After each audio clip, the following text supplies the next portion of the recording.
Okay, we are starting with Mishlei Chaf Lamed, and I have to apologize. I actually got the wrong pasuk. I thought we were starting a new chapter today, so I did not get a chance to prepare or even get all my translations together. So we'll see what we get. Chaburos petza tamrook bira umakos chadre vaten. Okay. Anyone want to take a stab at translating it? And I've got the esoteric word up there. What are chaburos? Not to be confused with the mispronunciation people have when they learn with more than one person. That's not actually, people call it a chabura, but it's a chavura. Chabura is a Zikin word. You know? No, it's not. Yeah, I think that's yeah, that's chabura. Yeah, but everyone is one of those things that I think people just mispronounce. Chabura is a bruise. Okay, so when you say I'm gonna go learn a chabura, then you mean I'm gonna go get beat up. But so chaburos petza. So petza is another word for well, petza is a wound. Okay, so how do you want to translate chaburos petza? Bruises that wound, bruisey wounds, woundy bruises. Okay, bruises that wound, I guess. Tamrook bara. So tamrook is, as you can see from the Al HaTorah dictionary here, to scour or to polish. Okay, or, oh, look, they have our pasuk here. Blows that cut in or cleanse away evil. Okay, so that's how they're doing it. So bruises that wound, cleanse evil. Let's just say that for now. Okay, the tamrook bara. It's weird that it says bira, but presumably they get rid of evil. Umakos chadre baten. Like bashes? Yeah, I think literally makos is like blows. So you could do blows with a whiplash, or you could also do it with your fists, or you could do it with other, with divine hashgacha, makos, right? Yeah. So, and chambers of the belly. Yeah, and deals blows to chambers of the belly. It specifically deals. I think we have to. Sorry, no, you're right. And well, I guess and R blows, right? Because makos is a. How's this going to work? Yeah, umakos. Hold on a second. Chaburos, petza, tamrook, bara. So the weird thing is like tamrook is singular, and makos is plural. And I don't know if makos is a noun or a verb. So I don't know if it's saying that the chaburos they are makos the chadre baten, in which case it would be, and they. That's why I added the word deal. They deal blows, or if it is describing what they are and saying that they chaburos petza. Are they do tamrook bara and they are makos baten hadre baten, I'm not sure. Yeah, I just was saying that I forgot to I thought we were starting a new parak today, so I did not get a chance to look up all the translations here, so I only got our scroll. Let's see what our scroll says. Bruises and wounds purge evil, as do blows to the chambers of one's innards. Okay, so they make it okay, so and blows to the chambers of the belly. Right, so they make it into two statements here. How do you pronounce the third word? Tamrook. Yeah, what does it look like on your thing? Yeah, so this is a creek sieve. Yeah, right. So yeah, so I don't think we've talked about this year. Creek sieves in Mishlei versus elsewhere. Okay, so creek sieve in general, just to review, is it's written one way and then it is read another way. Okay, there are three general reasons for why you have a creek sieve. One in Tanakh in general. Okay, one is that it is like alluding to some sort of other idea. Like for example, what's the creek sieve that we read the most often that we don't pronounce it the way it's written? Hashem's name, right? Okay, so Hashem's name, Yokei Vavke. Nice. It was not a trick question. It was just such a glaring answer that like we're not even used to it, But yeah. So Shem Hashem Yokei Vavke, Ramam says denotes God's essence, and we read it as Aleph Daled Nun Yud. And basic idea there is that we don't have knowledge of God's essence, but we do have knowledge of God's hashgacha or His mastery. So we substitute the name for God's essence with the name for God's mastery to show that that's the only way we could relate to God's essence. Okay, so that's ideas. Second reason why you have a creek sieve is euphemisms. So a lot of the ones in Torah are like the famous example is in the Klalos. It says it's talking about all the bad stuff that's going to happen to Klal Yisrael, and it says like you'll get married to a woman, and then ish acher, the pasuk says yish galena, but we read it as yish kavena. So yish galena is like a vulgar term for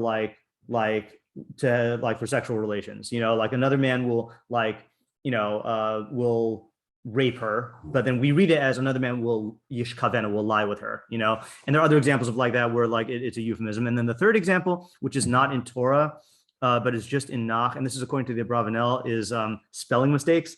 Okay, is he has this whole theory, which I'm sure some people would disagree with. In fact, the Malbim really takes him to task with this. He says that, to become a Navi, you need to have ethical perfection and intellectual perfection, but you don't necessarily need to have good spelling. Okay, and he says, if you compare, for example, Yeshayahu Hanavi and his book, and you look at Yirmiyahu, who wrote Sefer Yirmiyahu and Sefer Malachim, and Eicha, you'll find way more creek sieves in Yirmiyahu's than in Yeshayahu's. Why is that? Because Yeshayahu was royalty, and he was older, and he wrote in this like beautifully gifted expression style, poetic expression style. Yirmiyahu started his nubuah when he was a teenager, never finished school or whatever, So he was knowledgeable enough to be a Navi, but he made a ton of spelling mistakes. And Abravanel says that that Ezra and Anshe Knesset Hagdolah, when they made everything into Tanakh, they corrected all the spelling mistakes. But the thing is that so why do we leave the ksiv if we're supposed to read it another way? That's in case there is an idea there, So that's the overview of Creek sieves in general. It wasn't book smart. Yeah, it wasn't book smart. Yeah, and again, and the reason why you can't say that with Moshe Rabbeinu is because Moshe Rabbeinu. Yeah, well, why can't you say that with Moshe Rabbeinu other than like the assumption Moshe was a good speller? Because God. Yeah, because Moshe is the only Navi where God was dictating word for word what Moshe would write, whereas the other Nevi'im would get the content and then they would write it down on their own. So those are the three categories: is alluding to another idea, euphemism, or misspellings in Nach, and then in Mishlei. So it's possible that there are misspellings, but the Rabbeinu Yonah likes to learn it as, and when I say misspellings, I also mean like grammatical mistakes. Like Yirmiyahu would also he would sometimes use like a masculine, conjugation for a feminine, word, whatever. Rabbeinu Yonah likes to take the approach in Mishlei when you have a Creek sieve that the essential idea is with the Cree, the way you read it, but then the ksiv is alluding to some other nuance of the idea. Okay, now with all that introduction, I don't know what the difference is between tamrook and tamrik. Maybe we'll find out. Yeah, I did see someone say that. So we're learning here as polishing and scouring, or cleansing. I saw someone when I was I didn't have a chance to prepare this in any way, but I saw someone quote the pasuk about the. Anyone remember in Megillas Esther what it uses to describe makeup? The word it uses to describe the makeup of the women that they would wear, or the cosmetics, is tamruke hanashim. Okay, so he said something like that. I don't know if that's relevant, so I guess we'll have to find out. That was a long answer, but it's methodologically necessary, even though not for our pasuk. Okay, so let's look at the Metzudas. He says tamrook is inyan zikuch ubehirus. Okay, so he says tamrook equals zikuch is cleansing, but it's like cleansing in removing impurities. And then behirus is brilliance, as in like brightness. Okay, so like shining probably is the way he's saying it. Like you're removing the impurities and shining something up. So he's saying bruises that wound. He's saying it's polish, I guess, right? What does the word burnish mean? Is that to polish, but is it to polish to make shiny? Yeah, but depends what you're talking about. Okay. Oh, you're a metallurgy guy. Do you burnish things? Not really. Okay. Wait. Burnished leather. My sense of it is that it is like it's specifically metal. Hold on a second, Isaac. For some reason, the volume's way down again. Let me just turn you up again. I don't know why it automatically adjusts the volume every time to a different amount. Yeah, go ahead, Isaac. My sense of it is that it's specifically to polish metal. Okay. Okay, so it has to do with the substance, not the result. Yeah, because I thought for yeah. All right. So Sadigon. Okay, so that's Metzudas Tion. That does seem to be different than what do you call cleanse. Okay, cleanse seems to be much more like neutral. This is like to make it bright and brilliant and to remove impurities. Sadigon says, okay, so here's another one. Hahisra. This is different than your Sadigon, by the way. Hahisra uspera. Okay, he learns. I don't know where he's getting this from. showing off the showing off in evil. Asiyas harav haresha befarhesia lelo kol busha means doing evil and wickedness publicly without shame. Okay. That's how I'm sorry. That is how I was reading polish evil. Okay, yeah, like right. You're You're like you're not just like shamefully doing it. You're like polishing your evil. You know. Yeah, but cleanse and polish are two. I'm really learning as two completely opposite. Right. So it could be that they both come from like making shine. So when you know, like if you're doing if you're cleaning something, you're doing it to make it shine, and if you're showing off, you're making your action shine. You know. It could also be like I'm cleansing the evil from within me. Well, that would be for cleanse, but I think that's not going to work with Sadyagon, right? Well, that's not, I'm just saying in general without Sadyagon, it says, oh, that's just how I'm differentiating cleanse and polish. Yeah, correct. Yeah. Cleanse is removing the bad, and then polish is like making it highlighting. Yeah. There's like a difference between like like for a woman to remove makeup. Right.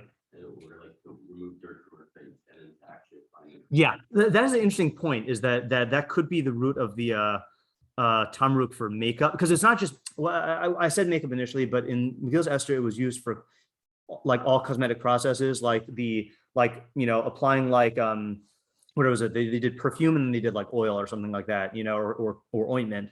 So it could be removal of like impurities and blemishes, or it could be like putting on of stuff to make their appearance attractive. Yeah, I don't know, I'm just giving like an example of removing versus applying. Right.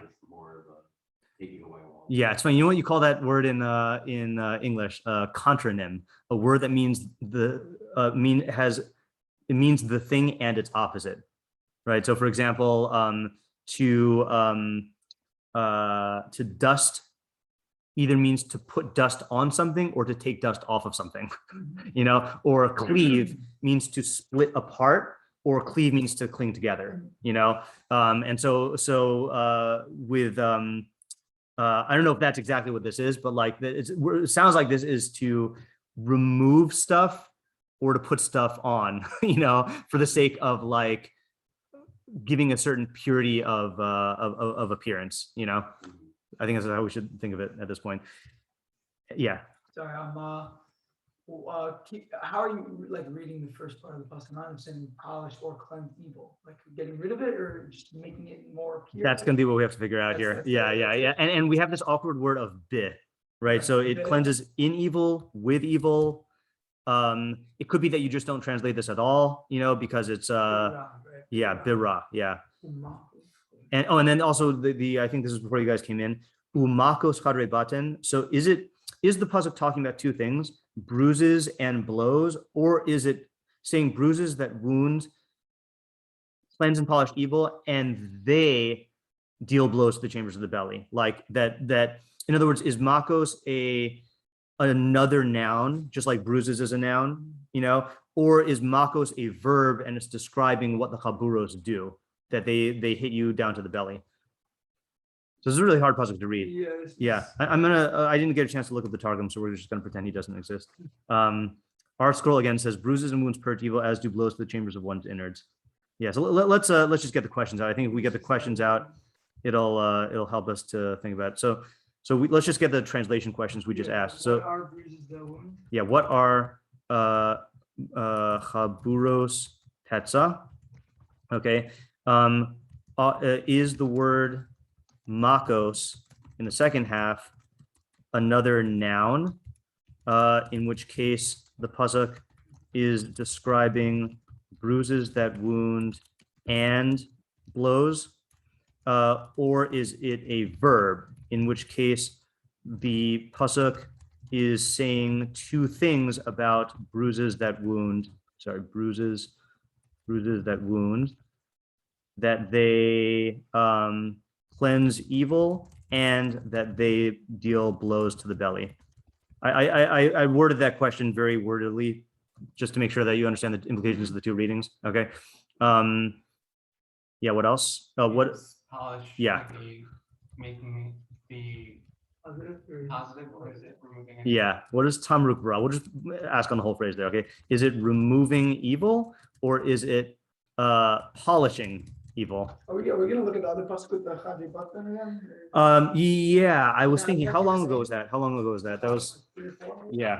yeah. So it's yeah, although yeah, that was a pasuk Chav Zayin. Yeah, right. Yeah. So that's always the question, right? Is like, is he using it differently, or is he intentionally like saying, oh, remember that a couple of seconds ago? Like you should think in that way. I wonder if this has to do with your topic of corporal punishment.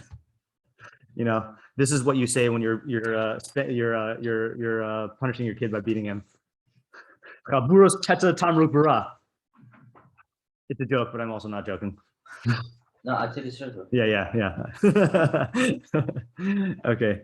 It's possible. I mean, because again, Shlomo Melech does talk about corporal punishment. Yeah. So I guess we'll ask, what are the chadrei batin? What are the chadrei batin in this context? By blows for makos, or you just mean like kick? Yeah. What types? What are the makos? Let's put it that way. What are the makos?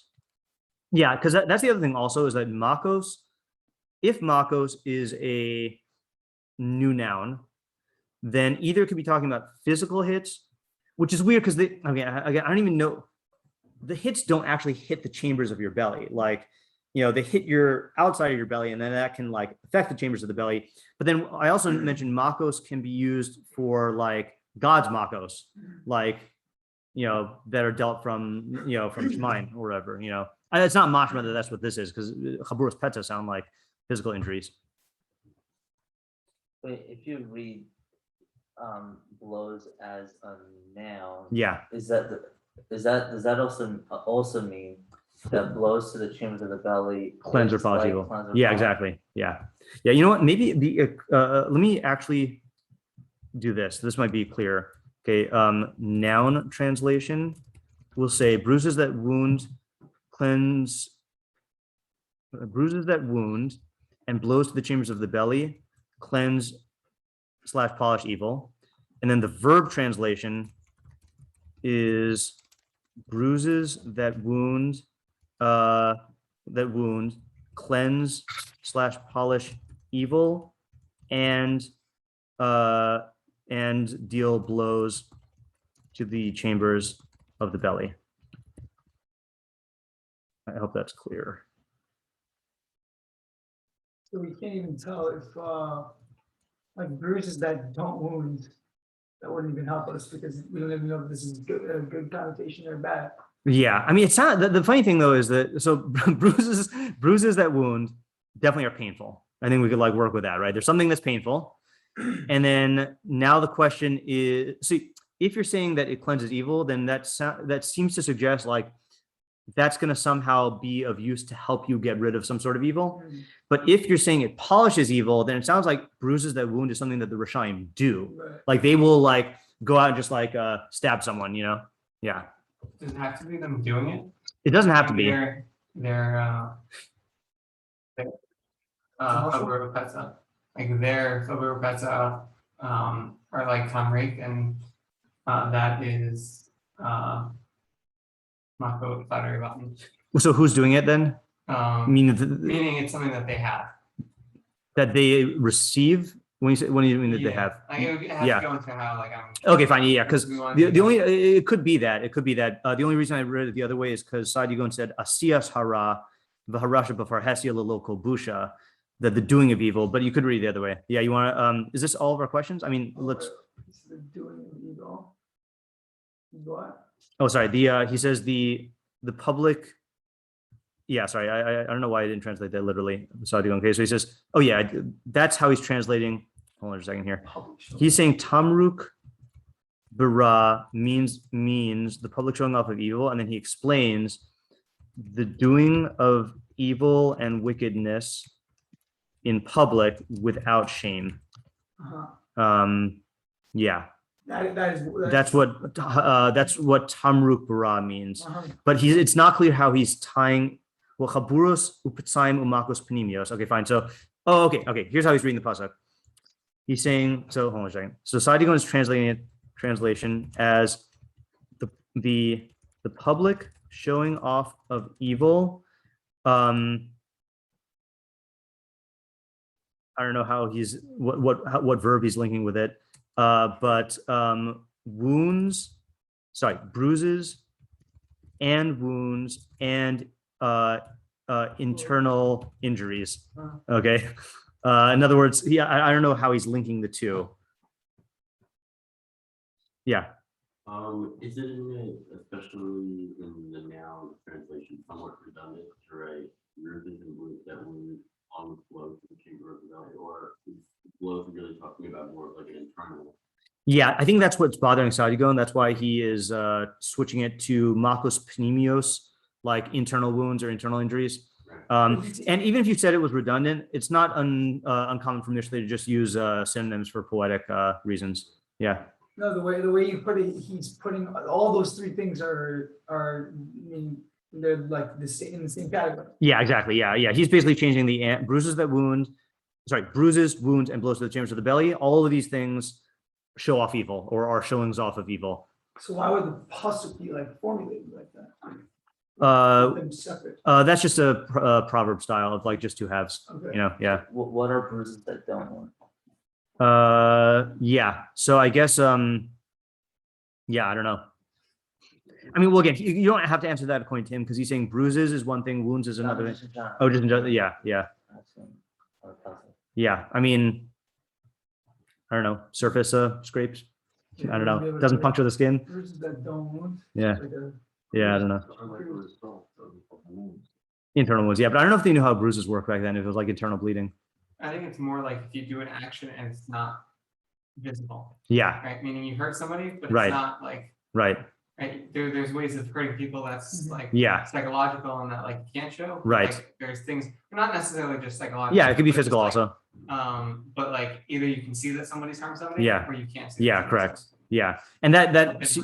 that seems to support the or I mean that distinction is relevant for the side going showing off maybe because like if you are like this is okay, and this is a horrible example to use, but if we're talking about like injuring people, like there are abusive parents who abuse their kids in ways that they will not be detected, and then there are ones who will just like like really like abuse their kids in ways that like like breaking their bones and stuff where it's going to be known, and like that's an additional level of evil, like where you're just shamelessly harming someone.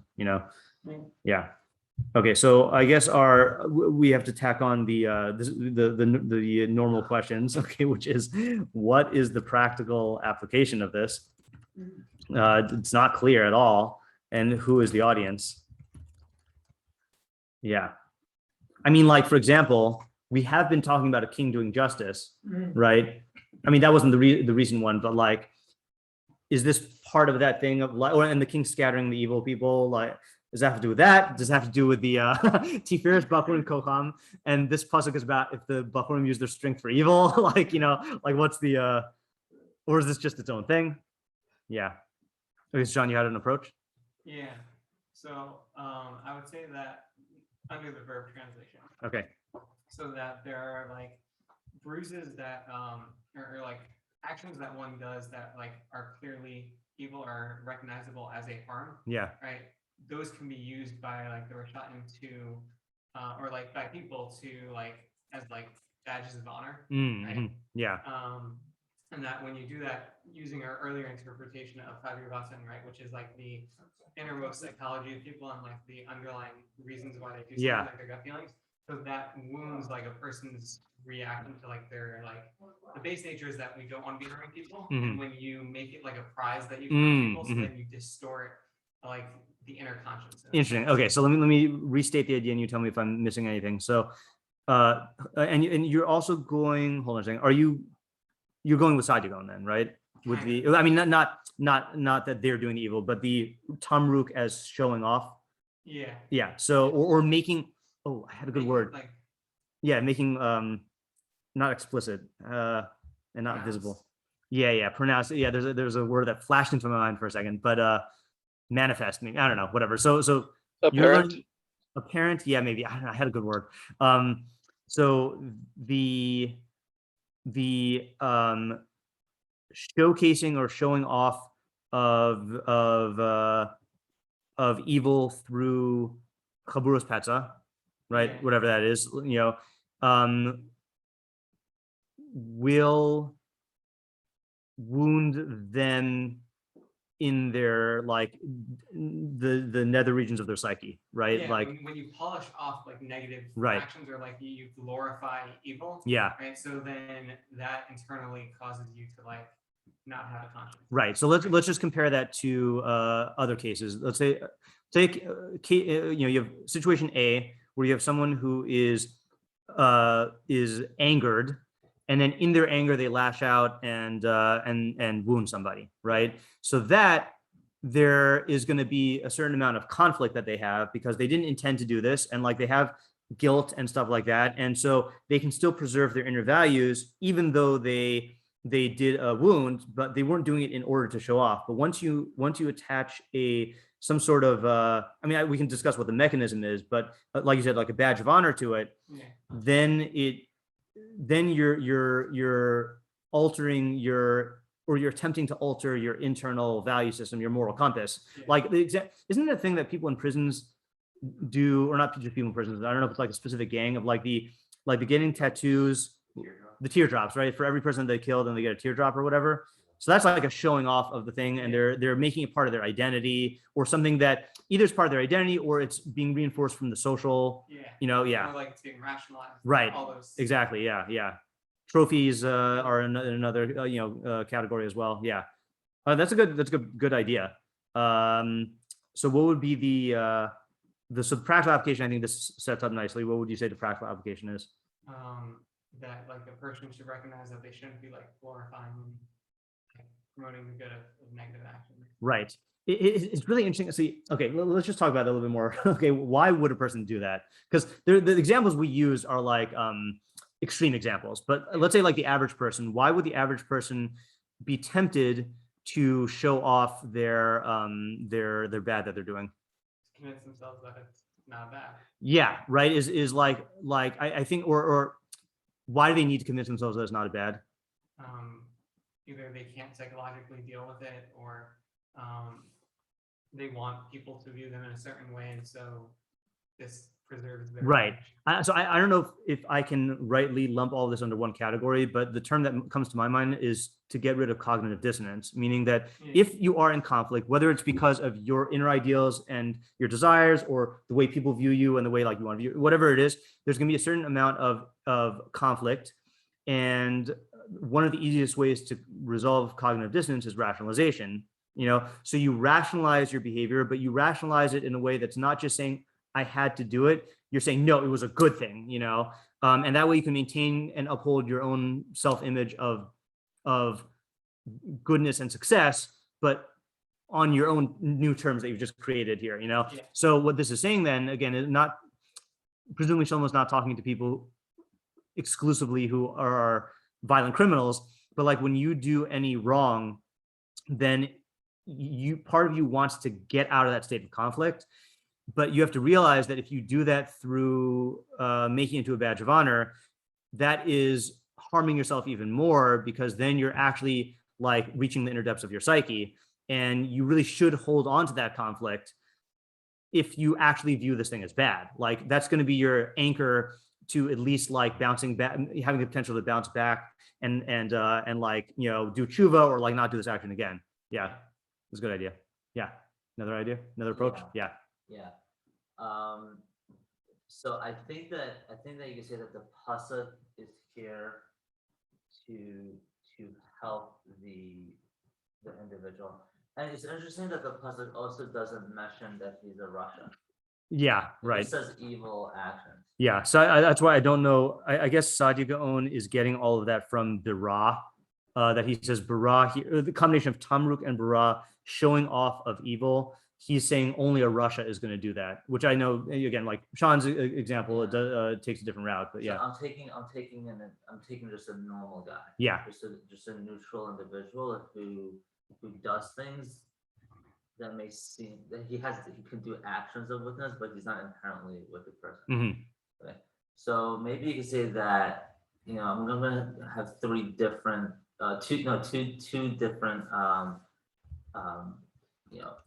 acts. One act is you have you can do a harm that's not visibly known to the doer, Mhm. and then you have harm. Wait, not visibly known to the doer Yeah, or to the victim? no, Oh, to to- the doer. Well, how, so who, It's, sorry. it's for the doer. Okay, so I'm doing a harm, but I don't know it, or it's not visible to me. I You just do don't. the harm, you know you're doing the harm, but you Yeah. don't see the consequences of Oh, it. okay, fine. Right. Okay? Yeah. So then, and that's just bruises, Okay. okay? Yeah. But, and the wound is the consequence. Okay, fine. Okay? Right. But if you do a harm that has consequences and I see them, I may have guilt. Mhm. I may have, some sense of, sympathy, and it may Right. change my actions for the future. Right. Right. So in that sense, over there, I kind of want to translate. I want to use the term polish because it does polish his evil act, meaning it's very well known to him now, Mhm.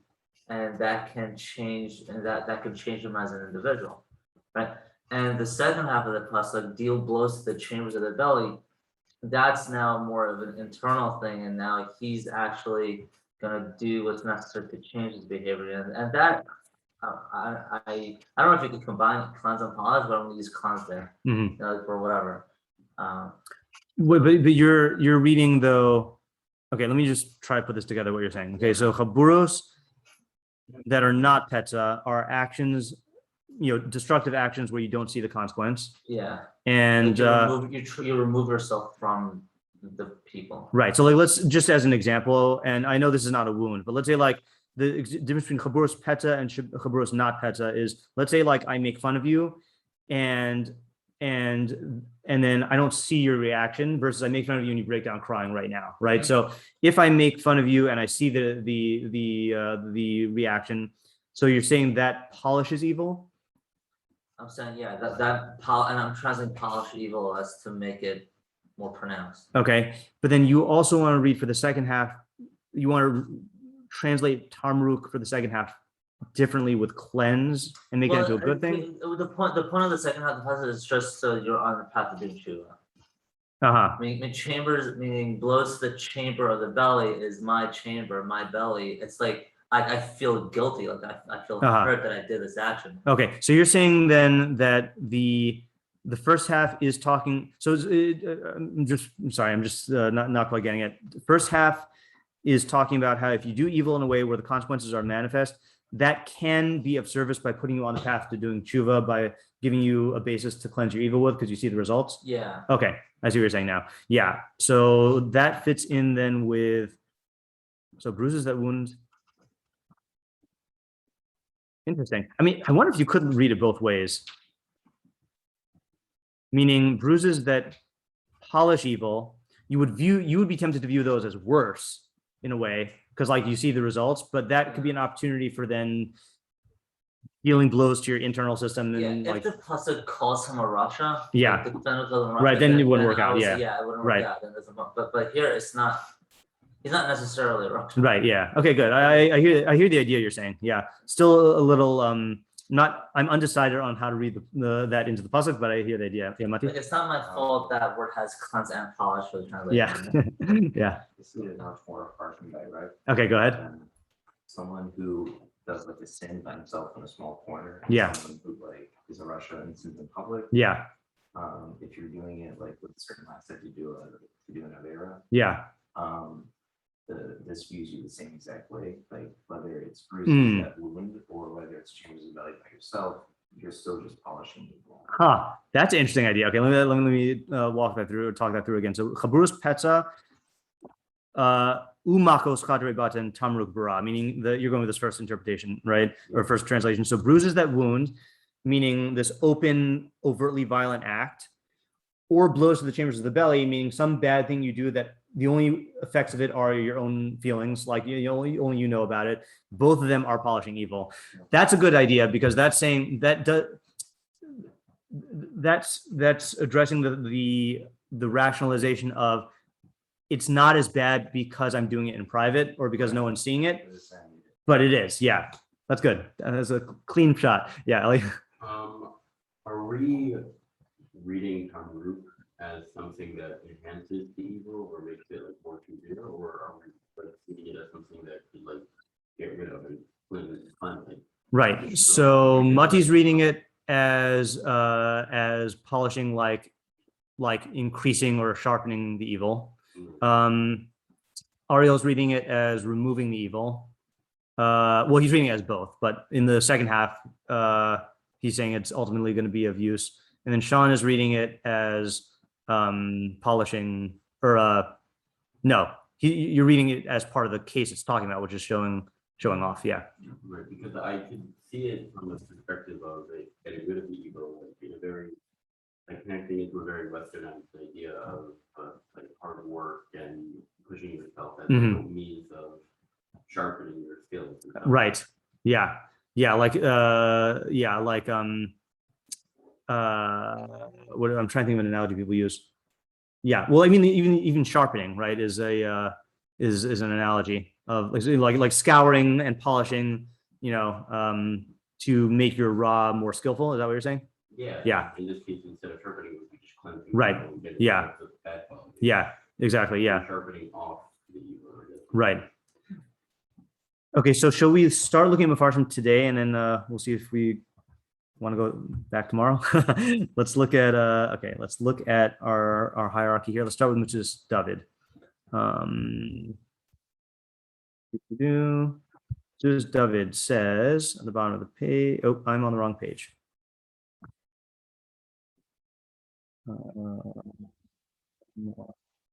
Okay. Where did you get this PDF from No, I made a PDF from the Torah Stein. yeah. Yeah.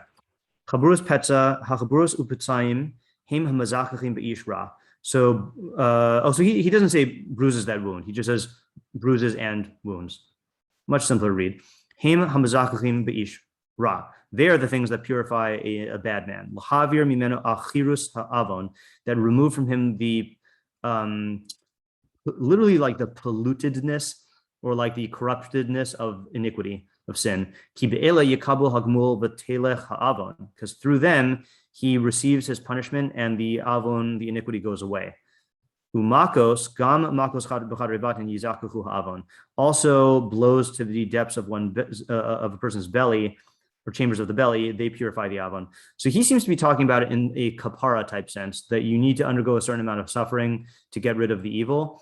But I would say, even though he doesn't say this, I don't think anyone holds that, like, if you commit evil, then if you just suffer pain, that'll get rid of your sins. Like, no one, we don't have this idea. That's a very Christian idea, right? So we hold that there is an idea of yisurin, of afflictions, getting rid of the avon, but that's after tshuva, that's not, and so he doesn't mention tshuva, which is a problem, but I think he must hold by that. I don't think anyone holds that. It's just like, you just get then because then what's the furthest Christian idea of that is the people who would like actually like wound themselves in order to like atone. Yeah. What's the Chiddush then as well? Yeah. What's the Chiddush also? Right. Yeah. It's very very cryptic here. Let's do this just in the interest of time. Let's set this aside. Let's do Rabbeinu Yonah and Meiri, and then we'll see if we go back tomorrow if we want to figure out the Metzudas David. I just want to get something that's distinct for today. So Rabbeinu Yonah on the left side, middle. Chaburus petza tamrook bara umakos chadrevadan hine hakoach na'el bachurim v'haseva lezkenim. Okay, so he connects it to the previous pasuk. Strength is beautiful for youths and gray hair for old elders. V'chein na'eh, so too it is beautiful. V'yafe, what?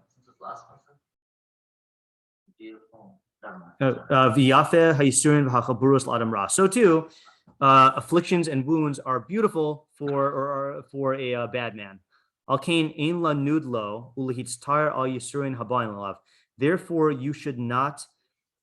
Okay, lanudlo. Okay, lanudlo is a phrase from Eov, which I don't know the literal translation of lanudlo, but it means to visit him in sympathy. Okay, like that's what the context is. Eov's friends came to like visit him to like pay their to like show their support. So he's saying, therefore, you shouldn't go and like try to support him and he's tired and be afflicted. Sorry, be in pain about the afflictions that come upon him. Because wounds and bruises are a correction and a getting in line, a way to get a bad man in line. shenaim leisha. So he's using tamrook as makeup, okay, as cosmetics, beautifiers. Okay, he's saying that these things are like the beautifiers for a woman. Okay, tamrook miloshen v'nasun tamrook kehen. That's the pasuk I mentioned in Esther. V'yesh lefarish tamrook bara kihem memarkin hara umachaprin ahavon. Then he references us to the Metzudas David of, you can also explain tamrook bara means that they cleanse evil and atone for sin. So what he's saying, the moral of the pasuk according to him is, when you see an evil man suffering, you should not empathize with him and feel sorry for him, because really these things will correct him. Okay, and they're beautiful for him, just like makeup is beautiful for a woman. So the question is, first of all, how does that work? And again, he ties it into the Metzudas David a little bit, but why is it talking like? It's talking to us. It's talking to we people who are witnessing the bad person suffering harm and are tempted to empathize with him, and saying, don't feel sorry for him. Like I just saw this article of that a 95-year-old woman in Germany was just hauled in for being put on trial for her participation in when she was 15 in one of the concentration camps, like she was a secretary or something like that, and like obviously people are making the argument of, leave her alone, she's already an old woman, and like, why are you like troubling her with all this? And people feel sympathy for that, and this would be looking at it and saying, no, like she helped participate in the deaths of thousands of murders of thousands of people, and like these things are beautiful for her, so like, why do we need to be told that? Like, what mistake are we making if we do empathize with her and feel sorry? What would be the consequence of that mistake? There's a Rashi who holds that even by your family member committed a chait and based on sticking after them, and if you hide your family member, you're also hide for whatever that. Yeah, right. Yeah, so, it's yeah, I mean, the emotions of these things. Yeah, definitely. Yeah. And obviously that would be that is more understandable because it actually leads to action. Here the question is he holding that this is bad because it's going to lead you to act differently, or is there somehow, do we care about the imperfection of the feeling for the Russia alone? What were you saying, Mati? It's that if you don't hold people accountable for their actions, you just let them have a big house. Right. So that's similar to like Ariel's example. Like if what we're worried about here is feeling overly sympathetic for the Rishaim and then like letting them off the hook, then I can see how that would be bad. But the interesting thing is he does not say, he just says you should not pain yourself when you see afflictions falling on them, which to me implies that what we're concerned with here is your feelings, not necessarily you're going to act differently. Let's just make sure we know how he's reading the pasuk here. So he ends up reading the pasuk as Chaburus Petza Tamrook Bara, that bruises and wounds cleanse evil and also are beautiful, are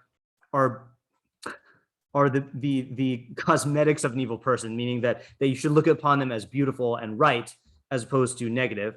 Umakos chadrei batan. He doesn't explain how we read that part of the pasuk. That fits in better with his explanation that they affect him in like a teshuva-y type way, or like they remove his evil. See, the other problem I have with both him and the Metzudas David is, yeah, this works nicely if you have the right framework as a Rasha, where if you take suffering and then you use it as a means of doing tshuva, but it doesn't automatically like make people do tshuva. So like, That's why I don't like to put this pasuk to emphasize on as a Rasha. Yeah, I hear, yeah. By the way, just to point out one way he's reading it, and this is very common in Mishlei, and I think this actually is a better read. Ra in Mishlei many times means ish ra, and that might be also where Sadion's getting it from. Oh, like an evil person. An evil person, yeah, and just takes out the word ish. You don't have to read it that way, but because again, clearly Metzudas David is reading it as evil itself. So let's do. I think what we're going to do is let's stop here. I want to take a look at the other meforshim and see if there's enough material to work with to get a new idea out of this, or new ideas out of this tomorrow. And if not, then we'll go on to the next pasuk. Yeah. Okay. Yeah, Thank you for coming. like whenever